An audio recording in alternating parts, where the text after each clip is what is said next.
नमस्कार, आप देख रहे हैं न्यूज वॉच इंडिया और मैं हूं आपके साथ सत्यम गौर। भारत सरकार का अग्निपथ योजना को लेकर पूरे देश में घमासान छिड़ा हुआ है। वहीं विपक्ष से लेकर छात्र इस योजना का विरोध कर रहे हैं, तो वहीं सरकार इस योजना को लेकर छात्रों को समझा रही है कि इसके लाभ क्या हैं। हम आपको बता दें कि पिछले कई दिनों से अगर देखें तो देश के अलग अलग हिस्सों में इसका विरोध देखने को मिल रहा है। कहीं ट्रेनों को आग के हवाले किया जा रहा है तो कहीं बसों को निशाना बनाया जा रहा है। कई बसों में तोड़फोड़ भी की गई है, लेकिन सरकार इस योजना को समझाने की और इस योजना के बारे में जो भी लाभ हैं, जो फायदे हैं, वो छात्रों को समझाने की कोशिश कर रही है।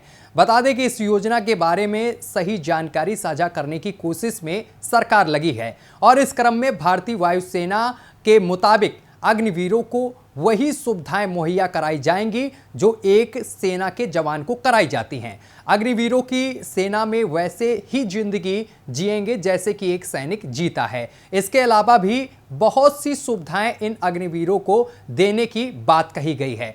क्या है वो सुविधाएं जो अग्निवीरों को दी जाएंगी, वो हम आपको ग्राफिक्स के द्वारा समझाते हैं। सैलरी के साथ हार्डशिप अलाउंस, यूनिफॉर्म अलाउंस और कैंटीन सुविधा और इसके साथ ही मेडिकल सुविधा भी प्राप्त कर सकेंगे जैसा कि एक रेगुलर सैनिक को मिलता है, और ट्रैवल अलाउंस भी इसमें आपको मिलेगा। और इसके साथ ही अगर दूसरी बात का अगर जिक्र किया जाए तो साल में 30 दिन की छुट्टी मिलेगी, मेडिकल लीव अलग से आपको दी जाएगी। 4 साल के दौरान अगर मृत्यु हो जाती है तो इंश्योरेंस कवर मिलेगा और करीब 1 करोड़ परिवार को दिया जाएगा, यानी कि 1 करोड़ रुपए परिवार को भी दिया जाएगा। वहीं ड्यूटी के दौरान अगर विकलांग होने पर इस दौरान 44 लाख रुपए आपके परिवार को मिलेगा, यानी कि आपको मिलेगा। इसके साथ ही जितनी नौकरी बची है उसकी पूरी सैलरी भी आपको मिलेगी और सेवा निधि पैकेज जो दिया जाता है वो भी अग्निवीरों को दिया जाएगा।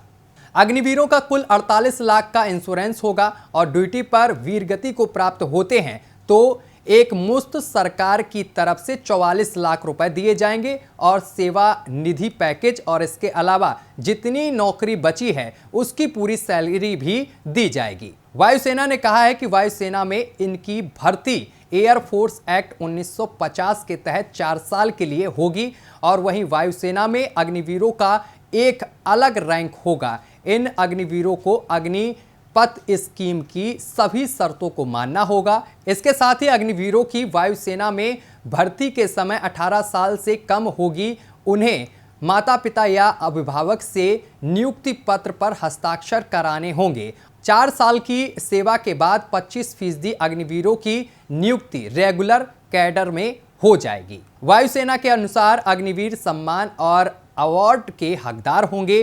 अग्निवीरों को वायुसेना की गाइडलाइंस के अनुसार ऑनर्स और अवार्ड्स दिए जाएंगे। वायुसेना में भर्ती होने के बाद अग्निवीरों को जरूरत के हिसाब से ट्रेनिंग भी दी जाएगी।